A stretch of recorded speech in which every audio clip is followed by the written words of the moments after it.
Star Trek The Next Generation Doctor Who Assimilation Squared. This is a really interesting storyline, and this is a cool oversized hardcover because it is a little larger than regular comics. So you get this like art size, which is a little bit bigger, which I like. I wish IDW would have done this with some more stuff for Star Trek because I love oversized collections in general, but this is like the only one they have that's an oversized hardcover.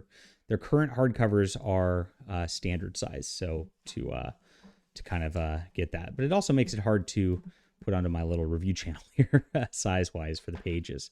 You can see it here. This is J.W. Woodward's art, and I think he takes show models or still models of things and kind of paints over it for what he does here. I don't know his process, but it looks a lot like that. And basically, this is taking place like after Wolf 359 and Starfleet's rebuilding its ships after the Borg battle.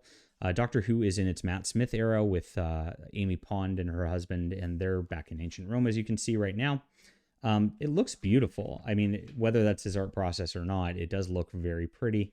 And it's the first issue really is a lot of backstory to set the stage.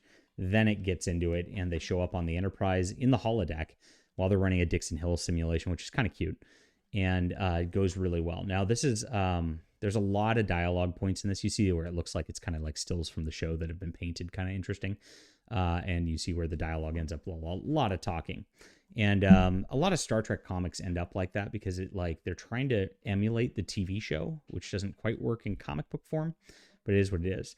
Now, Star Trek Fleet is mining dilithium on this one planet here, and these sea creatures are sort of in league with Starfleet.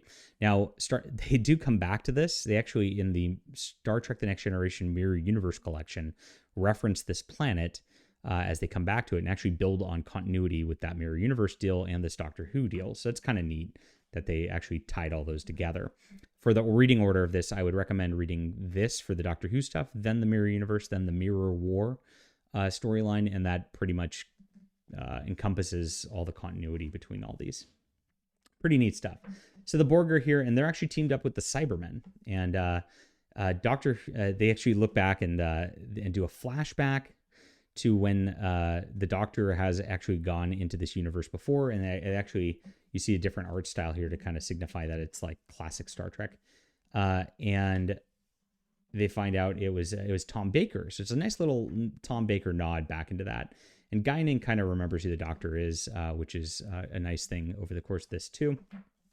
The Cybermen end up betraying the Borg, and the Cybermen end up, wanting to assimilate the Borg into their purposes as well. So the Borg actually fight back and decide to team up with Starfleet and put a hostile truce because they need to continue and survive. You see the dialogue issues over this.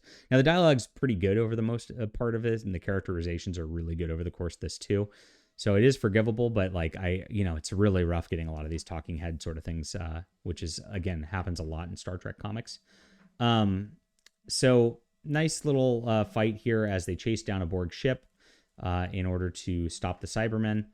They do eventually get that and figure things out. The Doctor helps out with that, and they retrieve the Borg's past information which they've lost to the Cybermen. And then get it into the Borg collective so that the Borg can fight them off, basically. Eventually, the Cybermen, again, they find the head of the Cybermen collective there, shut him down in this universe, and all's well that ends well. And the Doctor then returns to his own universe. So that's it for the deal, and it works out pretty well. The Borg, there is a twist to this because what they find, I love the ending of this, which I'll spoil right now.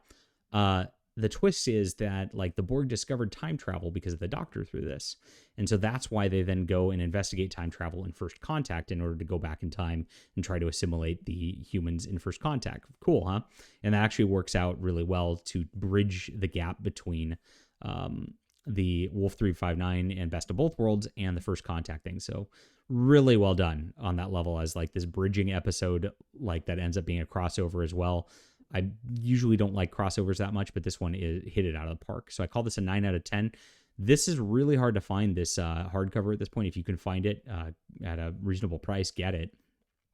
Retailed for $39.99, but I don't think you can find it for anywhere near that now. You can find the trade paperbacks, though. So hit the like and subscribe button, and of course, check this out. Thanks, guys. We'll be back soon.